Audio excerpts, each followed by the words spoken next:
Doctor Anis bag द्वारा आयोजित सम्मेलन में शहर व कैंट के 1000 से अधिक चिकित्सकों की उपस्थिति से सपा को मिली बड़ी मजबूती।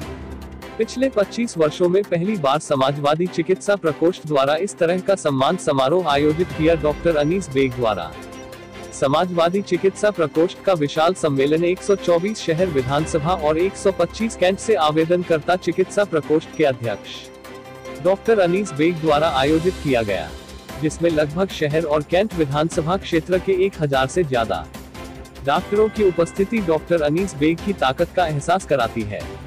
समाजवादी पार्टी सम्मेलन से शहर और कैंट में कितनी मजबूत हुई है, अधिकतर डॉक्टरों में इस बात की चर्चा सुनी गई। अगर इस बार समाजवादी पार्टी डॉक्टर अनीस बेग पर दांव खेलती है, तो भाजपा को शहर और कैंट में बड़ी आसानी के साथ हराया जा सकता है। अगर इसी तरह अन्य दावेदार भी डॉक्टर अनीस बेग की तरह ऐसा ही प्रयास करते, तो जिले की सभी यानी 9 विधानसभाओं में समाजवादी पार्टी का परचम लहराने से कोई नहीं रोक सकता। सम्मेलन में इस बात की चर्चा मुख्य रूप से देखी गई। आपको बताते चले कि डॉक्टर अनीस बेग द्वारा पहली बार जिले में इस तरह का प्रयास किया गया है, कि जिससे तमाम डॉक्टरों में इस बात की खुशी देखी गई कि चुनाव के मौके पर डॉक्टरों को इस तरह का सम्मान दिया गया है। पिछले 25 सालों में ऐसा पहली बार हुआ। आपको बताते चले, एक वर्ष से जिस तरह डॉक्टर अनीस बेग जिस तरह से समाज के हर वर्ग के सम्मेलन करा रहे हैं, उससे दिन ब दिन शहर व कैंट विधानसभा क्षेत्र से उनका दावा मजबूत होता जा रहा है। पहली बार डॉक्टर अनीस बेग की कोशिशों से जहां लगातार समाजवादी पार्टी को जिले में मजबूती मिल रही है, वहीं विरोधी दलों के खेमों में विशेषकर भाजपा में बेचैनी बढ़ती जा रही है। राजनीतिक पंडितों का मानना है, इस बार डॉक्टर अनीस बेग को सपा शहर या कैंट से प्रत्याशी बनाती है तो भाजपा को हराने में अपनी मेहनत के कारण पूरी तरह से सक्षम नजर आ रहे हैं। सम्मेलन में उपस्थित चिकित्सकों में इस बात की भी चर्चा थी कि इस बार समाजवादी पार्टी से पहली बार डॉक्टर अनीस बेग जैसा मजबूत प्रत्याशी मिला है, जो पहली बार भाजपा के खेमे में लगातार सेंधमारी करके सपा को मजबूत करने का प्रयास कर रहे हैं। अगर सपा सुप्रीमो ने डॉक्टर अनीस बेग की कोशिशों को ध्यान में रखकर उन पर विश्वास किया, तो इस बार शहर एवं कैंट से सपा को सफलता अवश्य मिलेगी। बरेली से रफी मंसूरी की रिपोर्ट। यहाँ पर जितने बैठे हुए मेरे सामने भाई बैठे हुए हैं, एक एक डॉक्टर और एक एक एमआर एक ऐसा रिप्रेजेंटेटिव है इस बरेली का जो कम से कम 1000 वोट पे भारी पड़ता है, 1000 से ज्यादा वोट पे। आप लगा लीजिए ऐसी ओपीडी हैं, जैसे हमारे डब्ल्यू सिद्दीकी साहब हैं, हमारे फिजिशियन बैठे हुए हैं, हमारे कार्डियोलॉजिस्ट बैठे हुए हैं, हमारे सर्जन बैठे हुए हैं। एक एक डॉक्टर के पास कम से कम 100 150 200 ओपीडी हैं। और दिन भर लगा लिए, इलेक्शन के दिन दो लिए, एक लोगों से कम अगर प्रचार होगा तो कम से कम कुछ 1 लाख वोट तो आपके वैसे हो जाएंगे।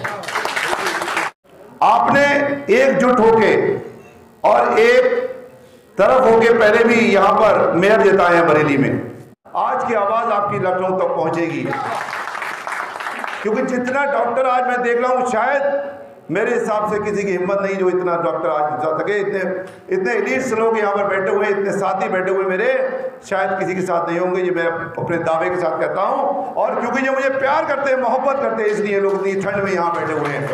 बाहर मुश्किल से 4 डिग्री का टेम्परेचर होगा और आप लोग यहाँ मेरी बात सुनने के लिए बैठे हुए हैं, इसके लिए बहुत बहुत शुक्रिया। इस शहर सीट और कैंट सीट बहुत मुश्किल है। यहाँ पर भारतीय जनता पार्टी आज तक जीतती आई है, लेकिन ये इलेक्शन बहुत अलग है।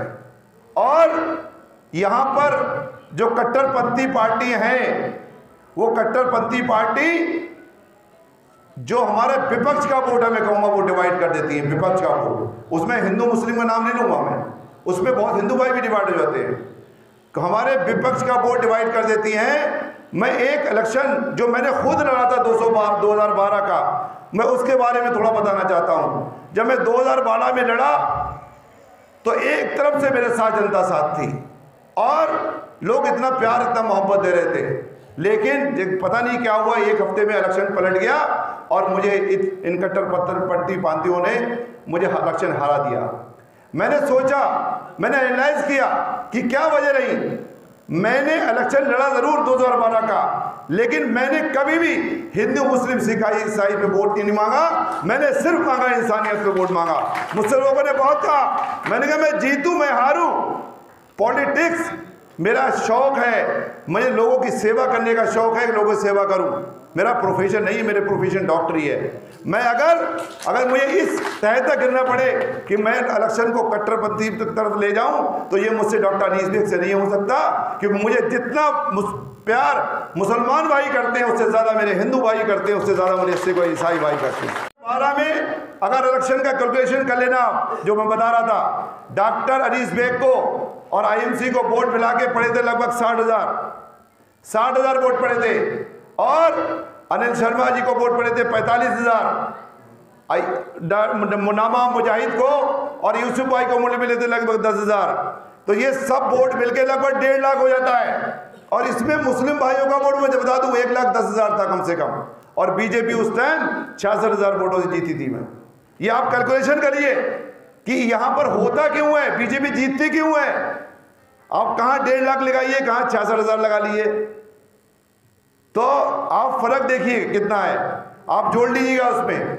और 9 विधानसभा में अगर सबसे ज्यादा मुस्लिम वोट है तो बरेली विधानसभा में सीट पे है सबसे ज्यादा 42%, और दूसरे नंबर पे कैंट विधानसभा आती है जहां पर 40% है, और यही दोनों सीटें आप हार जाते हैं। कोई वजह तो है यहां पर, क्योंकि कट्टरपंथी पार्टी है, आपके वोट के चाहे हिंदू भाई हो चाहे मुस्लिम भाई हो, जो हमारा विपक्ष का वोट है उसको डिवाइड करने में कामयाब हो जाती है। क्योंकि आज इस उत्तर प्रदेश में, इस देश में अगर किसी विजन है, किसी का नेता का विजन है, तो हमारे माननीय अखिलेश यादव जी का है। आप ये देखिए कि बरेली में अगर किसी ने डेवलपमेंट कराया है तो माननीय अखिलेश जी यादव के अलावा किसी ने नहीं कराया है। आप देखिए, आप यहां से हमारी तरफ चले जाइए, शाहमदगंज का पुल किसने दिया? अखिलेश यादव ने दिया। 300 बेडेड जो हेल्थ सबसे ज्यादा इश्यू होता है, मेन इश्यू होता है, 300 बेडेड सबसे बड़ा हॉस्पिटल किसने दिया? माननीय अखिलेश यादव ने दिया। 100 फीटा रोड, जितने लिंक रोड है, जितना भी विकास कराया है वो माननीय अखिलेश यादव जी ने कराया है। इन्होंने, बीजेपी वालों ने सिर्फ नफरत की राजनीति फैलाई है इन दोनों में जब से ये लोग आए हैं, और सिर्फ फीते काटने का काम किया और कोई काम नहीं है। शमीम साहब, आज पहली बार देखा गया है 25 साल में तमाम शहर के डॉक्टरों समाजवादी के झंडे के नीचे इकट्ठे हैं, इस पर क्या कहना चाहेंगे? देखिए, सबसे पहले तो मैं आज के शानदार प्रोग्राम के लिए हमारे जो चिकित्सा प्रकोष्ठ के अध्यक्ष हैं डॉक्टर अनीस बेग साहब, उनको मुबारकबाद पेश करता हूं, क्योंकि इन्होंने जिस तरीके से शहर के हर समाज के डॉक्टर को यहां इकट्ठा करने का काम किया है, ये बहुत बड़ी बात है। मैंने अभी अपने भाषण में भी कहा है कि यहाँ जो चेहरे दिख रहे हैं ये कोई आम शख्सियात नहीं है, ये शहर के कोने कोने से जो डॉक्टर्स आए हैं।